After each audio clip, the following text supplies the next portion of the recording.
तो गुरुत्वाकर्षण है, तो ऐसे जब हम उसको उल्टा रखते हैं तो गुरुत्वाकर्षण उसको क्या किया, वो खींचा और उसके पीठ पे हल्का सा वो किया जाता है और सही समय उसके ब्रेन में ऑक्सीजन जाता है और वो पूरी ब्रेन की जो प्रणाली है उसमें ऑक्सीजन जाने के साथ ही वो जीवंत हो और फिर वो पूरा जिंदगी चलता है। इन द मीन टाइम अगर जो बच्चा मां के गर्भ से निकला और 2-3 मिनट अगर नहीं रोया, खत्म हो गया उसका। अब उसके ब्रेन में ऑक्सीजन नहीं है। अब ऑक्सीजन नहीं है तो धीरे धीरे वो ब्रेन का तो वो मैपिंग छोटा हो गया। अब जब मैपिंग छोटा हो गया तो धीरे धीरे वो मांसपेशी को वो धीरे धीरे भूल जाता है। ब्रेन को हमारे इतने ब्रेन में सेल्स हैं, इतने करोड़ों सेल्स और सारे सेल्स का काम है कि बॉडी के अलग अलग मांसपेशी का ख्याल रखना। एक तो पूरा मांसपेशी का ख्याल रखता ही है, लेकिन इतने सेल्स हैं हमारे ब्रेन में कि जितने भी हमारी मांसपेशियां हैं, खास करके काफ मस्कुलर की हम लोग चर्चा कर चुके हैं। काफ मस्कुलर किसको बोलते हैं? जो कड़ा मांस है, जो कड़ा मांस है वो स्प्रिंग के जैसा काम करता है। जैसे यहाँ पे कड़ा मांस है, इसको क्या बोलेंगे? काफ मस्कुलर। इसको क्या बोलते हैं? काफ मस्कुलर। तो काफ मस्कुलर ऐसे ऐसे सारे स्प्रिंग के रूप में काम करते हैं। जैसे हाथ उठाना स्प्रिंग के रूप में काम करता है, पैर उठाना स्प्रिंग के रूप में। यहाँ पे देखिए कड़ा मांस है, यहाँ पे कड़ा मांस है, इसको बोलते हैं काफ मस्कुलर। तो काफ मस्कुलर हाईली सेंसिटिव डिवाइस है, हाईली सेंसिटिव, और उसको ब्रेन के जितने भी टिश्यूज हैं वो अलग अलग तरीके से उसको सेंस देते हैं कि किस समय किसको आप दौड़ रहे हैं तो आपके किस पोर्शन को ज्यादा जरूरत है ब्लड का, तो वो वहाँ का सेल डिवीजन है और वो सेल डिवीजन जो है उसको फिर उसको सप्लाई ज्यादा देता है, जिसमें कि आप थकिए नहीं, दौड़िए, लंबी दौड़ तक कर सकते हैं। तो जब ब्रेन का हिस्सा जब पूरी तरह से नहीं खुलेगा तो क्या हो जाएगा? अब धीरे धीरे उस मांसपेशी के प्रति जो चेतना है, हमारे ब्रेन का जो ब्रेन के सेल्स का जो चेतना है वो मंद पड़ जाएगा। और जब मंद पड़ते चला जाएगा धीरे धीरे शरीर भारी होता जाएगा और मांसपेशी को रिस्पॉन्स मिल नहीं रहा तो वो बैठ जाता है। तो अब उसकी भी चिकित्सा है और क्योंकि दीपक जी लाए हैं तो हम चाहेंगे कि इनको यही ठीक करें, इसको हम इनको बताएंगे। तो ये तो बात की बात है। तो अब सीपी समझ में आ गई ना? अब इसके अलग अलग नाम है, सेल्वर पल्सी, ढेर मायोपी डिस्ट्रॉफी, इतना अंग्रेजी में नाम इसको डिवीजन कर दिया गया है, लेकिन चीज सब वही है, सब वही है, ज्यादातर भाग में सब वही है। और आज पहले जो गणना थी 10,000 में एक बच्चे, लेकिन अब वो गणना धीरे धीरे बढ़ता जा रहा है। अभी एक समाज में बहुत बड़ा अंग आ गया, बहुत बड़ा जनसंख्या हो गया इस तरह के पेशेंट। तो इस तरह के पेशेंट पे मेडिकल साइंस को पूरी तरह से हाथ खड़ा कर देता है। लेकिन अब हम एक्यूप्रेशर साइंस वाले को कहेंगे कि इस तरह के पेशेंट को देखो समाज में है और उसको ठीक करना। उसका एक उदाहरण बनेंगे हमारे दीपक जी, तो देखेंगे क्या करते हैं। ये उदाहरण बनेंगे, इनको हम बताते हैं कि इनको क्या करना है। ये इस सेशन के बाद हम बताएंगे कि किसको क्या करना है। तो सेल्वर पल्सी समझ में आ गई ना बात? दूसरा कौन सा सब्जेक्ट आप बोले थे? पार्किंसन। ये चैप्टर छोटा सा था, इसको छोटा ही नहीं रखो, इतना ही दिमाग में घुसाओ। ज्यादा दिमाग में घुसाएंगे तो फिर वो गड़बड़ हो जाएगा। इसको बहुत लंबा लिया जा सकता है, लेकिन इसको छोटा कर देते हैं। आज के डेट में पार्किंसन की समस्या बहुत ज्यादा है। पार्किंसन किसको बोलते हैं? अंग्रेजी का नाम है पार्किंसन, अंग्रेजी का नाम है पार्किंसन। इसको लगवा नहीं बोलते हैं मैडम, ये पार्किंसन होता है, अंग्रेजी का नाम है। ये स्नायु तंत्र की दुर्बलता, लिखिए पार्किंसन मतलब स्नायु तंत्र की दुर्बलता, वीकनेस ऑफ नर्वस सिस्टम, स्नायु तंत्र की दुर्बलता। ये अमूमन 60 साल के पहले और 50 साल महिला और 60 साल पुरुष में ये लक्षण पाया जाता है। ये पार्किंसन का शुरुआत कहां से आता है, थोड़ा इसका इतिहास जानने का कोशिश करते हैं। क्या बोले? पुरुष को 60 साल के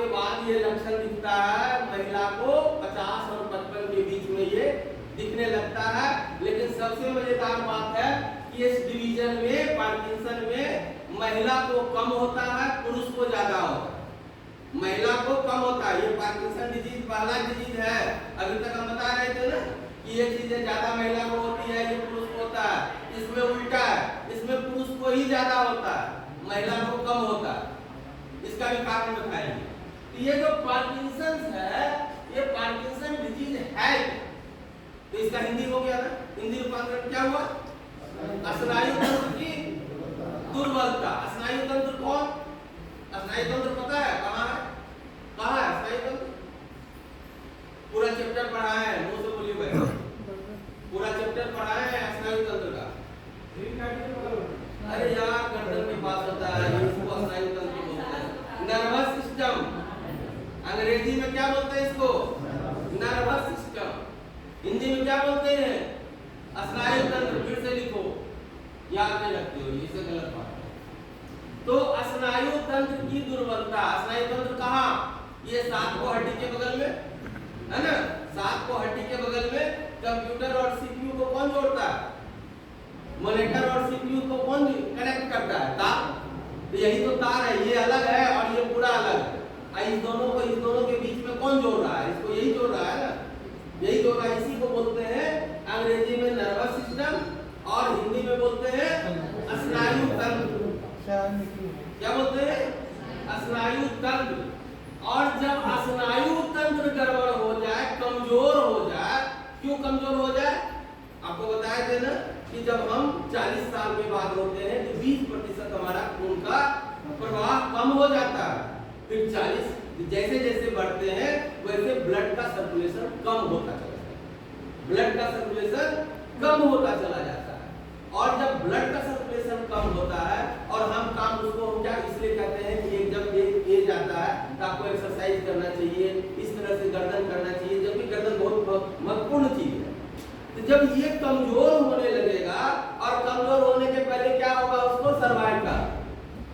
क्या होगा उसको पहले? सर्वाइकल। लेकिन लोग इग्नोर कर देता है, क्या ठीक है होता है, क्योंकि इसका कोई इलाज नहीं। लोग दवा में इलाज ढूंढते हैं, इसको सर्वाइकल का लोग दवा में इलाज ढूंढते हैं। जबकि दवा का इलाज कहाँ से मिलेगा ये बताओ तो।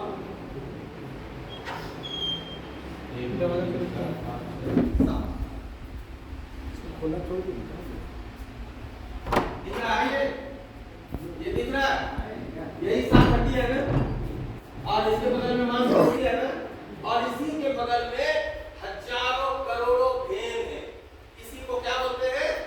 Nervous system. इसी को बोलते हैं नर्वस सिस्टम, हिंदी में स्नायु तंत्र। यहाँ पे चेयर लेंगे, हिंदी में बोलते हैं बैठिए ऐसे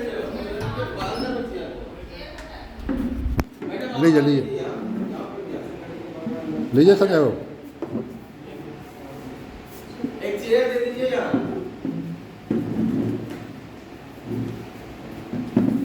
तो स्नायु तंत्र की दुर्बलता। तब ये दुर्बल कैसे हो गया? तो सबसे पहले क्या सिग्नल देता है? लगभग हर एक 3 आदमी में एक आदमी को सर्वाइकल है। इतना लोग जितना बैठे अपना अपना सर्वाइकल एक बार चेक करवाए थे ना, सबको चेक करवाए थे ना, इलाज करवाए थे। सबको था ना गड़बड़, कुछ न कुछ गड़बड़ था ना, सबको होता है, बस हम लोग इग्नोर करते। चल काम चल रहा है कोई बात। और यही जब एक एज होता है, जब ब्लड का सर्कुलेशन कम होता है, तो इसमें दुर्बलता आ जाती है।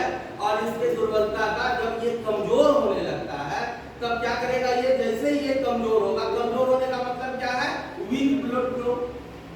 कमजोर होने का क्या मतलब होता है? कमजोर ब्लड खून का बहाव। हिंदी में यही बोलो तो, हिंदी में क्या बोलोगे इसको? कमजोर खून का बहाव। एक तो ऐसे 40 साल के बाद 20% कम हुआ, ये तुम काट नहीं सकते हो, है ना? और उससे भी थोड़ा खून का प्रवाह कम हो जाना। तो जब खून का प्रवाह कम होगा तो यहाँ पे ये जो कंधा है, ये कंधा जो है, ये कंधा हमारे हाथ को प्रतिनिधित्व करता है। ये कंधा क्या करता है? ये हाथ हमारी जितनी भी उंगलियां हैं इसको प्रतिनिधित्व, स्टेबिलिटी देता है। ये जो आप कोई चीज को होल्ड करते हो, ये जितना तेजी से इसको होल्ड करते हो, ये होल्ड करने की शक्ति कौन दे रहा है?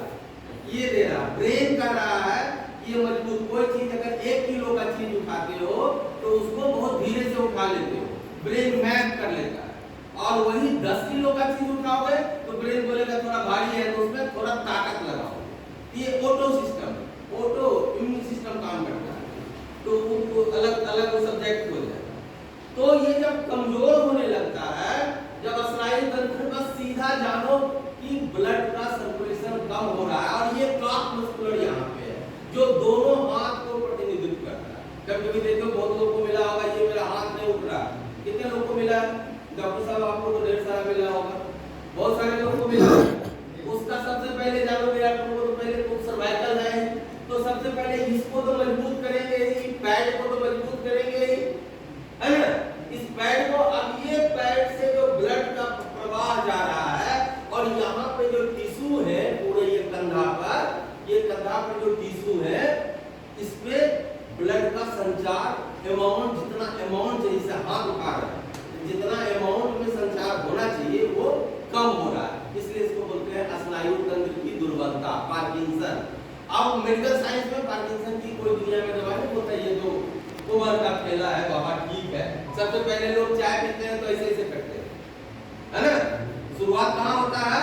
चाय का कप लिया, बोला नहीं आप हमारा हाथ चाय कप में नहीं देना, गिलास में देना। गिलास को ज्यादा तेजी से बुजुर्ग लोग क्या बोलेगा, हमको गिलास में चाय दो, कप में नहीं, इसलिए कि जानता है कि कप में तो ऐसे ऐसे कर देंगे तो धड़ाक से गिर जाएगा, है ना?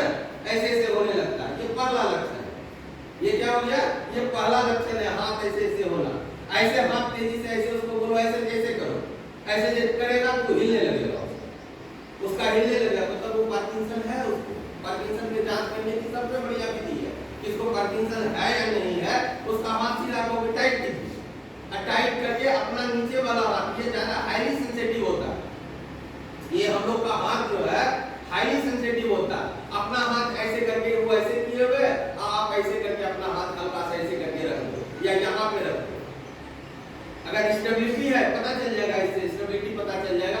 और अगर हिल रहा है तो पार्किंसन, अब उतना ही सस्ता इसका इलाज। अब इसका इलाज कितना सस्ता है, तो सबसे पहले क्या करेंगे, ये सांप हड्डी को हमें पता है, इसको क्या बोलते हैं अंग्रेजी में? सर्वाइकल, सांप हड्डी। इसके बगल में क्या है? मांसपेशी, है ना? ये कमजोर हुआ, निश्चित रूप से ये कमजोर हुआ, तभी तो सबसे पहला लक्षण सर्वाइकल। उसके बाद सर्वाइकल होके ही गुजरेगा, वहां से गुजर जाए, रोग होने में भी बहुत समय लगता है। हमारा ऑटो इम्यून सिस्टम जो है बहुत रोग को काटने की कोशिश करता है, जब हम लोग उसको इग्नोर कर देते हैं तब वो उसके परिणाम में परिलक्षित होता है। तब हाथ उठना बंद हो जाएगा, हाथ कांपना शुरू हो जाएगा। असल तो हाथ उठने वाला बहुत बड़ा समस्या है, सब लोग को मिल जाता होगा, वो इतना ही आसान है, उतना ही आसान है। तो हम इसको क्या करेंगे, अब हम सर्वाइकल वाली जो गति है वो हम पूरा करेंगे, उसको इस तरह से दबा दबा नीचे तक, और फिर इस कंधा तक ले जाएंगे, इस कंधा तक ले जाएंगे।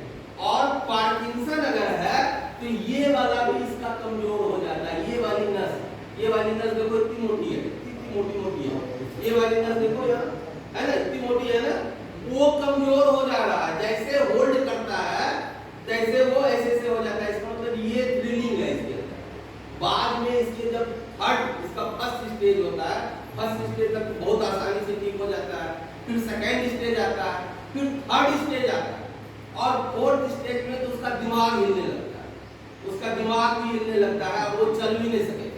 वो आदमी देखोगे जैसे जैसे ओल्ड एज होता जाएगा वो चलना बंद कर देगा, इसलिए उसको डर लगता है कि हम जैसे चलेंगे तैसे हम गिर जाएंगे, उसका दिमाग हिलता।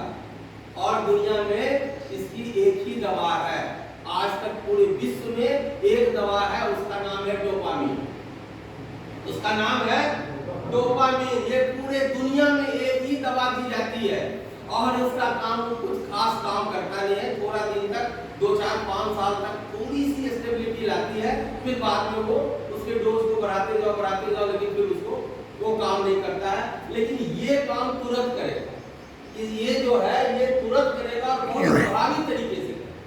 तो किसी लोग को अगर पार्किंसन है, समझे ना, तो इसको क्या करना होगा, इसको प्रेस करना होगा, इसको प्रेस करना होगा। कैसे करना होगा? अगर स्वयं को है तो कैसे करेंगे, स्वयं को है तो कैसे करेंगे, स्वयं को है तो ऐसे करेंगे, यहां से गिनना शुरू करेंगे, ठीक है।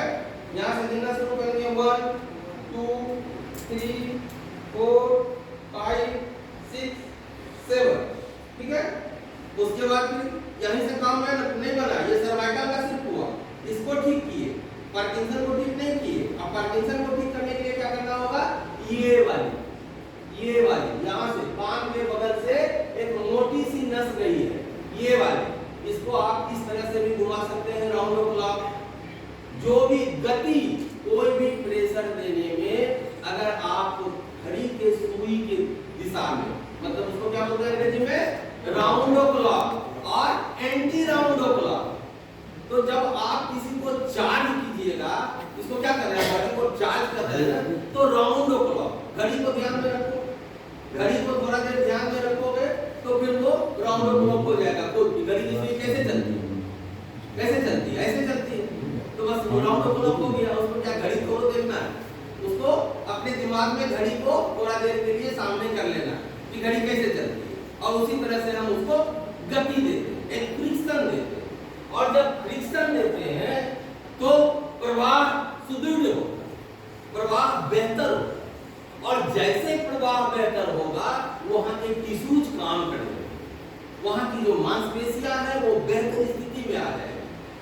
बहुत हालत में क्या होता है कि जब हमारा ब्लड का सर्कुलेशन कमजोर होता है तो मांसपेशियां टर्न हो जाती है, थोड़ा सा हल्का सा टर्न हो जाती है। अब हाथ उठाने में बहुत तकलीफ हो रहा है, पैर उठाने में बहुत तकलीफ हो रहा है, चलने में बहुत तकलीफ हो रहा है, इसका मतलब उसकी मांसपेशियां टर्न हो गई है, वो अपना खिंच गई है, जैसे स्प्रिंग, मांसपेशी सीधा सीधी स्प्रिंग है।